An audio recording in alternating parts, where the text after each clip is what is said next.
बिस्मिल्लाहिर्रहमानिर्रहीम। शुरू करता हूँ खुदाए लम यज़ल के बाबरकत और ख़ूबसूरत नाम से, जिसने अपने प्यारे नबी करीम सल्लल्लाहु अलैहि वसल्लम की मोहब्बत में कायनात को तख्लीक किया। करोड़ों दरूद नबी करीम सल्लल्लाहु अलैहि वसल्लम पे और ढेरों दुआएं आप सब के लिए। आप देख रहे हैं values TV. Programme property today लेके आपकी खिदमत में हाज़िर हूँ मुमताज़ मलिक। जैसा कि आप सबको पता है कि हम हर रोज़ एक सोसाइटी जो है उसको विज़िट करते हैं, एक लैंड उसको डिस्कस करते हैं। तो आज हम प्रॉपर्टी टुडे के साथ हाज़िर हैं इत्तेहाद टाउन में। यहाँ पे हम अपने जो रियल एस्टेट के दोस्त हैं जो बिज़नेस कर रहे हैं उनसे गपशप करते हैं। तो आइए हमारे साथ चलिए। इत्तेहाद टाउन फ़ेज़ 1 हमने 2019 में लॉन्च किया था। 2 साल का इसका इंस्टॉलमेंट प्लान था हमारा, और अल्हम्दुलिल्लाह वक्त से पहले ही हमने इसकी डेवलपमेंट अल्हम्दुलिल्लाह कंप्लीट कर ली, और जिससे हमारे क्लाइंट्स, हमारे इन्वेस्टर्स का इत्मीनान हम पे बहुत अच्छा रहा। और आज आप देखें तो फ़ेज़ 1 में अल्हम्दुलिल्लाह बहुत ज़्यादा घर तमीर हो चुके हैं। इसकी जो लास्ट इंस्टॉलमेंट थी वो 15 सितंबर जो अभी गुजरी है वो थी, लेकिन अभी लोग घर बना के उसमें रह भी रहे हैं।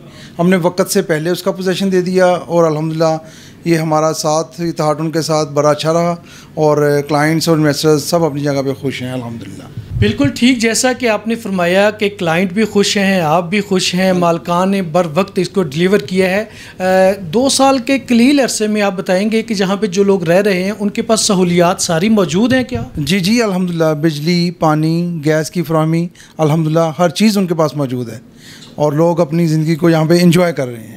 कुछ ही दिनों में इंशाल्लाह ये सारे हालात ठीक हो जाएंगे। डेवलपमेंट तेज़ी से हो रही है, कुछ बारिशों का मौसम था, हम डेवलपमेंट भी थोड़ा लेट होगी हमारी, तो इंशाल्लाह बहुत बेहतर हो जाएगा। खान साहब के दौर में बहुत अच्छी थी सूरत हाल। पहला साल उनका भी ऐसा ही था, जब उन्हें समझ आई कि रियल एस्टेट को हम लोगों को थोड़ा सा मतलब साथ लेके चलें।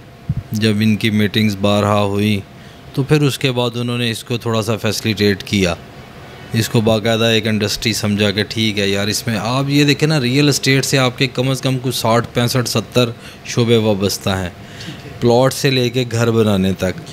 जब आप घर शुरू करते हैं, पहले प्लॉट की बारी आई, फिर घर की बारी है। घर में एक मज़दूर से लेके और आप एक कह लें कि बड़ी इंडस्ट्री वाला भी इन्वॉल्व है। तो आपको तो चाहिए कि आप अपने लोगों को साथ लेके चलें, बजाय इसके कि आप उन पे मतलब इतनी चीज़ें बढ़ा दें टैक्स की मद में, और उसमें फिर आप उससे क्या उम्मीद करते हैं। आप कोई भी इंडस्ट्री हो, अब टेक्सटाइल देख लें, उसके बाद बाकी शोबा देख लें, उसमें क्या बिज़नेस हुआ, इस दौर में क्या हो रहा है, आपकी इंपोर्ट कहाँ चली गई आपकी। जब तक हम अपने मतलब वे लाइन ऑफ एक्शन किसी भी शोबे की होगी उसको ठीक नहीं रखेंगे तो हम इसी तरह ही रहेंगे। हमारे मुल्क में जो है वो रियल स्टेट जो है वो बहुत एक बड़ा सेक्टर है, और पिछली गवर्नमेंट ने जिस तरीके से इसको रियल स्टेट को सपोर्ट दी, अगर रियल स्टेट को सपोर्ट देते हैं, बिज़नेस चलता है, तो तकरीबन 240 इंडस्ट्रीज़ को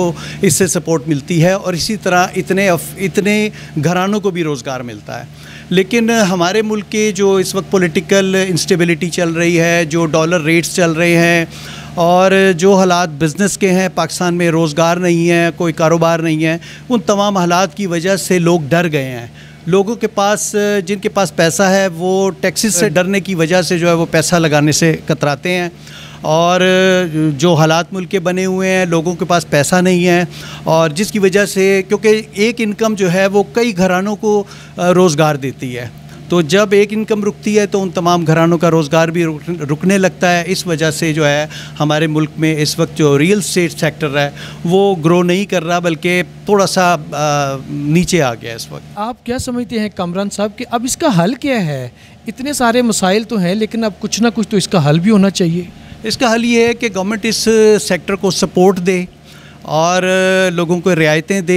ये जो टैक्सेस ज़्यादा हो गए हैं लोगों पे, विद होल्डिंग टैक्स वगैरह जो लगे हैं, इनको वो कंट्रोल करे, इनको कम करे, चीज़ों पे टैक्सेस को कंट्रोल करे। अगर मैं मुल्की सतह पे बात करूं तो हमारे डॉलर के रेट को जो है उसमें स्टेबिलिटी आनी चाहिए। उसकी वजह से भी हमारा रॉ मटेरियल जो है वो बड़ी तेज़ी से बढ़ रहा है, और गवर्नमेंट के आगे बढ़ने से और सेक्टर में दिलचस्पी से ही मेरा ख़्याल है कि इसकी तरक्की मुमकिन है। इत्तेहाद टाउन बुनियादी तौर के ऊपर शहर के आलमोस्ट वस्त में इस वक्त वाक़या है, और इसकी पीछे जो अवामल हैं उनमें सबसे बड़ा ड्रीम जनाब मियां आमिर महमूद साहब का है। उन्होंने दिन रात अनथक मेहनत की है, उसमें उन्होंने जो साथ दिया है वो है मलक नईम अहमद साहब उनके साथ, और हमारी जो शराकतदारी है उनके साथ वो पहले दिन से है 2019 से। बेहमदी ताला हमने काफ़ी काम किया है और हम इसके फाउंडर्स में भी शामिल हैं, और मैं मशकूर हूँ मियां आमिर साहब का और मलक नईम साहब का कि उन्होंने हमें अपने साथ में लाया और हमसे जितना भी तावन हो सका हमने किया है। इसमें अभी जो कमर्शियल हब बनने जा रहा है वो इस वक्त मैं समझता हूँ कि नेक्स्ट 2 to 3 ईयर्स में ये एक लिबर्टी जोन बन रहा है, जिसमें अभी मौके के ऊपर तो मैकडॉनल्ड शुरू हो गया है, अल्फता स्टोर शुरू हो गया है, फिर ग्लोरिया जीन्स भी आलमोस्ट आ चुकी हैं, सबवे है, यानी जितनी जो इंटरनेशनल चेन्स हैं वो यहाँ पे अपना बिज़नेस करने आ रही हैं। और इथार टाउन नेक्स्ट जो है वो मैं समझता हूँ कि जॉर्ज टाउन बनने जा रहा है। इन्वेस्टर बहुत सियाना है, बहुत सियाना है, जो पैसे लगाता है ना वो मलिक साहब उसको पता होता है मैंने कहाँ पैसे देने हैं। वो सबसे पहले पूछता है आके दफ्तर आपका अपना है, और जिसका अपना दफ्तर हो वहाँ पे ज़्यादा काम करते हैं, किराए वालों के ऊपर कम ट्रस्ट करते हैं लोग। इसलिए इसमें जो मेरे कंसल्टेंट हज़रात हैं या प्रॉपर्टी के लोग काम करने वाले हैं उनको चाहिए कि मियाना रवि के साथ ज़िंदगी गुजारें और अच्छे तरीके के साथ गुजारें।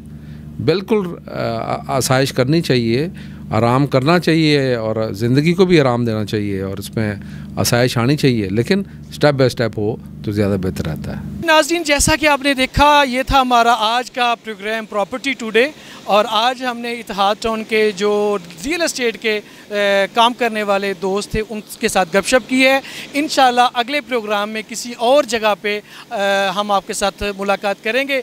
तब तक हमें इजाज़त दें। अल्लाह हाफिज़।